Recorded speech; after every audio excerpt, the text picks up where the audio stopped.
అతని కార్యాలు చేసుకుంటూ పోతాడు దేవుడు. కృపవరం ఏంటి అనేది ఫస్ట్ పరీక్షించుకుంటాడు. పిలుపుంది పోయి నేను ఎవరికంటే వాళ్ళకి చెప్తానని కాదు, చెప్పొచ్చు, కానీ మనం గమనించాలి. నా జీవితంలో నేను ఒకటి చెప్తాను. నేను ఇక్కడ నించొని వాక్యం చెప్తున్నానంటే, ఒకరోజు నేను అనోక్ అంకుల్ ద్వారా వాళ్ళ చర్చికి వెళ్ళడం జరిగినది. అప్పుడు నేను ఉపవాసం ఉన్నాను. ప్రార్థన చేస్తుంటే నా తల్లితో అనోక్ అంకుల్ అన్నారు, ప్రార్థన చేస్తున్నా, అమ్మ నీకు నీ కుటుంబానికి పిలుపు ఉంది, మీరందరూ బలిపీఠం ఎందుకు కనిపిస్తున్నారని. కానీ నేనేంటి ఇలా గ్రానం, అప్పుడు 8వ క్లాసు, నాకేంది మా పిలిపేంది, నా తల్లికి ఉందేమో. నేను అనుకున్నాను నా తల్లికి ఉంది, నా తల్లి వాడబడుతుంది అనేసి.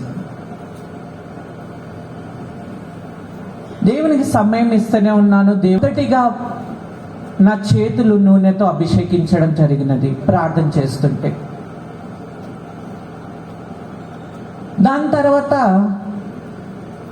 మొదటిగా అంకుల్ ద్వారా మాట్లాడారు, పాస్టర్ అంకుల్ ద్వారా, అనోక్ అంకుల్ ద్వారా. దాని తర్వాత నా చేతులు అభిషేకింపబడ్డాయి. దాని తర్వాత నన్ను దేవుడు లోకంలో ఎలా ఉంటాడు ఇతను, పిలుపు అనే మాత్రం కాదు, అక్కడ ప్రత్యేకత కూడా ఒకటి ఉంటుంది. నన్ను పరీక్షించుకున్నాడు దేవుడు. ఇంటర్లో ప్రత్యేకంగా బ్రతికాను. నేను స్కూల్లో ఉన్న టైంలో అదేందో అంటారు కదా, ఎక్కడ తప్పిపోతాడో అన్నట్టుగా నాకు ఇప్పుడు కూడా నవ్వొస్తుంది. ఎందుకంటే దేవుడు నిజంగా ఆ ప్రత్యేకత గురించి నేను లోబడి ఉండాలంటే, ఈ పాపంలో నేను జయించి ఉండాలంటే, నా స్కూల్లో మా పెద్దక్క టీచరే.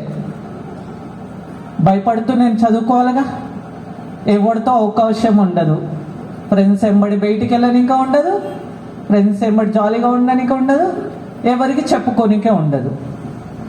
అంటే దేవుడు నాకు ఒక బాడీగార్డ్ లెక్క అనుకోండి. ఒక సపోజ్గా మా అక్క ఉంది స్కూల్ టైంలో, ఏ అబద్ధం చెప్పనికే రాదు. అక్కడ స్కూల్ అయిపోయిన వెంటనే మా అక్క ఎంబడి వచ్చేసాలి ఇంటికి. రెండోది ఏమన్నా ప్రాయం, ఎక్కడ తప్పిపోతాడో కుమారుడు, బహుమానం ఇచ్చిండు కదా, కాపాడుకుంటాడు కదా దేవుడు. మరి దేవుడు ఇచ్చిన బహుమానం ఎట్లా ఉంటుంది, కాపాడుకోవాలి కదా. నా రెండో అక్కని లెక్చరర్గా పెట్టిండు, ఈడ కూర్చున్న అక్క. ఇంటర్లో నాకు ఛాన్సే లేదు ఎవరితో మాట్లాడనికే, ఏ పాపంలో పడిపోన్నట్టుగా. నేను ఇంటికి వచ్చి అనుకుంటుండే, అబ్బా అందరికీ ఎంతో మంచిగా జాలీగా ఫ్రెండ్స్ ఎంబడి వెళ్తున్నారు, నేనేంది ఇంత ప్రత్యేకంగా వచ్చి ఇంట్లో ఉండి నన్ను ఎగతాళి పడుస్తుండే. వీడేంది దేవుడు దేవుడు దేవుడు అనేసి అని అంటారు. ఎప్పుడు చూసినా దేవుడు అంటాడు, వాక్యం అంటాడు, ప్రార్థన అంటాడు, ఎటు పిలిచినా రాడు అనేసి. అలాంటిది నేను డిగ్రీకి వచ్చాక దేవునికి ఇంకా లోబడడం నేర్చుకున్నా, గ్రహించా, ఆలోచించిన. ఇక్కడ ఉన్న యవనస్తులకు కూడా అర్థమయ్యేటట్లు చెప్తున్నాను, ఒక్కసారి జ్ఞాపకం చేసి.